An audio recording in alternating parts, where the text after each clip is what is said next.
The old wooden clock in the living room struck midnight, its chimes echoing through the silent house. A house that had once been filled with laughter, warmth, and love, now heavy with an unbearable tension. David sat on the edge of the couch, his hands clenched into fists, his mind a whirlwind of emotions. Across the room, his wife, Linda, stood near the doorway, her eyes glistening with tears. A packed suitcase sat at her feet, the final, undeniable proof that this was really happening. 30 years of marriage, 3 decades of memories, struggles, and shared dreams. And yet, here they were, at a moment neither of them had ever imagined. Linda swallowed hard, her voice barely above a whisper. "So this is it." David didn't meet her gaze. He couldn't. His heart was pounding, his throat dry, but he forced himself to nod. "Yes," he said, the word almost catching in his throat. "It's better this way." Better. How could it be better? Linda let out a shaky breath, wrapping her arms around herself. "After everything, you're just sending me away." David squeezed his eyes shut, pushing down the emotions threatening to consume him. He had to do this. He had no choice. "I don't want to argue, Linda," he said, his voice hollow. "Your flight is in the morning." She stared at him for a long moment, searching his face for something, an answer, an explanation, anything. But all she found was a man who had already made up his mind. A man who was breaking both their hearts in the process. Tears slipped down her cheeks, but she quickly wiped them away. There was no point in fighting. Not anymore. She bent down, picked up her suitcase, and walked toward the door. At the last second, she paused. One final chance. "If I step out of this house tonight, there's no going back," she said softly. David finally looked at her then, his eyes dark with unspoken pain. "I know," he said. Linda nodded. A single final nod. And then, without another word, she stepped out into the cold night, the door clicking shut behind her. David sat there for a long time, staring at that closed door, feeling the silence settle over him like a heavy weight. He had done it. He had sent his wife away, the woman who had stood by his side for 30 years, the love of his life. But he never expected what would happen next. Because the very next day, everything changed. The next morning, David woke up to a house that felt painfully empty. The air was still, as if the walls themselves knew something had changed. No sound of coffee brewing in the kitchen. No soft hum of Linda's morning routine. Just silence. He sat up in bed, running a hand over his tired face. His chest felt heavy, like something was pressing down on him. He had expected to feel relief. Was that the point of all this? But instead, there was only an ache that wouldn't go away. David forced himself out of bed and walked to the kitchen. The coffee pot sat untouched on the counter, just like it had the night before. He sighed and reached for a mug, but the moment he did, he noticed something. Linda's favorite coffee cup was missing. He tried not to think about it. It was a small detail, meaningless in the grand scheme of things. But as he took a sip of his own coffee, bitterness filled his mouth, not just from the taste, but from something deeper. For 30 years, they had built a life together. They had been young once, deeply in love, promising each other forever. He still remembered their first tiny apartment, the way they struggled to make ends meet, how they laughed over burnt dinners and celebrated every little victory. But somewhere along the way, things had changed. David had thrown himself into work, chasing success, always thinking there would be time later. Linda had been patient, always understanding. But cracks had started to form, small at first, then bigger. They stopped having real conversations, stopped holding hands like they used to, stopped seeing each other, even when they were in the same room. And then last night, a final argument, a final decision. David rubbed his temples. He had told himself he was doing the right thing. That sending her away was what they both needed. That maybe apart, they could find happiness again. But why did it feel like he had made the biggest mistake of his life? He glanced at his phone, the screen dark and silent. Linda hadn't called. He wasn't sure if he expected her to, but somehow the emptiness of his inbox made his heart sink a little more. Shaking his head, he grabbed his keys and decided to go for a drive. Anything to clear his mind.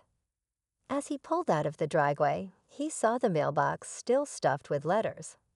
He got out and grabbed the stack of envelopes, flipping through them absently. Bills, advertisements, and then something that made him freeze. A letter. No return address. Just his name written in neat, familiar handwriting. Linda's handwriting. David's heart pounded as he carefully tore open the envelope. His hands trembled slightly as he unfolded the letter, his eyes scanning the words. David, by the time you read this, I'll be gone. I didn't want to leave without saying the things I couldn't last night. I don't know if you'll miss me or if you'll feel relieved, but I do know this. Whatever we had, whatever we lost, I never stopped loving you. I just wish you had fought for me the way I fought for you. Maybe you were right. Maybe this is for the best. But if you ever wonder whether you made the right choice, just know, so will I. Goodbye, David. David's breath hitched. The letter felt like a weight in his hands, like a final goodbye that cut deeper than anything else. He read it again, and again. Each time, the words carved into him, leaving behind something raw and painful. Why had he let her go? For the first time, doubt crept into his mind like a shadow. He had convinced himself that this was the only way. That pushing her away was the right thing. But now, standing there in the driveway, holding the last words she had left him, he wasn't so sure anymore. And then his phone rang. David jumped, his heart hammering. For a second, he thought, hoped it was Linda. But when he looked at the screen, it was an unknown number. He hesitated before answering. Hello.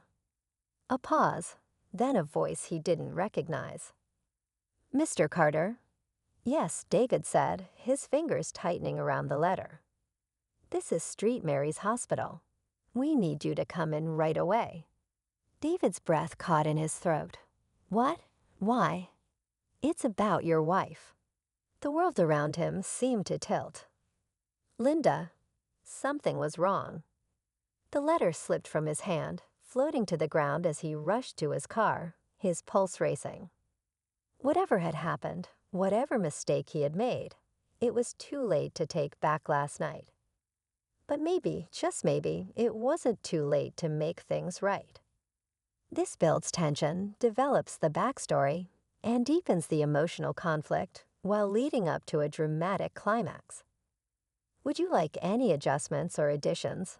David's hands gripped the steering wheel so tightly his knuckles turned white. His heart pounded against his ribs as he sped through the streets, the hospital's name echoing in his mind. Linda, something had happened to her. The thought made his chest tighten, his breath coming in shallow gasps. He should have never let her walk out that door. He should have stopped her, should have held her, should have told her the truth that he didn't want her to leave. That life without her was unimaginable. But now it might be too late. As he pulled into the hospital parking lot, he barely remembered turning off the engine before running inside. His legs felt weak, but the urgency pushed him forward. At the front desk, a nurse slipped up, startled by his frantic presence. Linda Carter, he gasped.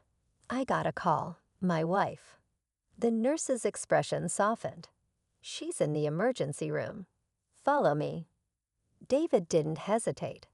He followed her down the long, sterile hallway, his mind racing with possibilities. Was she hurt? Sick? Had she collapsed? He had no idea what to expect, and the unknown was suffocating. When they reached the door, the nurse gestured for him to enter. David pushed it open, his breath catching the moment he saw her. Linda lay on the hospital bed, her face pale, her eyes closed. An IV was hooked to her arm, and the steady beep of the heart monitor filled the room. For a moment, David couldn't move. It felt like time had stopped. Then, as if sensing his presence, Linda's eyelids fluttered. Slowly, she turned her head, and their eyes met. David swallowed the lump in his throat. Linda, her lips parted slightly, as if she wanted to say something, but her voice was weak. A doctor entered the room, glancing between them before addressing David. She had an episode of severe exhaustion and dehydration. Stress-related. When she landed, she collapsed at the airport. Someone called an ambulance, and she was brought here. She's stable now, but she needs rest. David let out a shaky breath, nodding, but his eyes never left Linda's face. When the doctor left, silence settled between them. Linda turned away slightly, blinking back tears. "I wasn't expecting you to come," she murmured. David stepped closer, his throat tightening. "Linda, I'm sorry." She let out a soft, tired laugh, though it held no joy. For what? For everything, he admitted. For pushing you away. For not fighting for us. For letting you leave when I should have begged you to stay. Her eyes shimmered with unshed tears as she looked at him. "Then why did you?" David ran a hand through his hair, exhaling heavily. "Because I thought I was doing the right thing. I thought I was giving you freedom, giving us both a chance to find happiness again." He shook his head. "But I was wrong. Linda, I don't want happiness without you. I don't want freedom if it means losing you." Tears finally spilled down her cheeks. "David." He took her hand, his grip firm yet gentle. "Come home," he whispered. "Please." Linda looked at him for a long moment, searching his face, searching his words. Then slowly she squeezed his hand. And just like that, the wall between them started to crack. It wouldn't be easy. 30 years of love, pain, and unspoken words couldn't be undone in a single night. But in that quiet hospital room, they both knew one thing for certain. Love was still there. It had never left. And this time, they weren't going to let it go.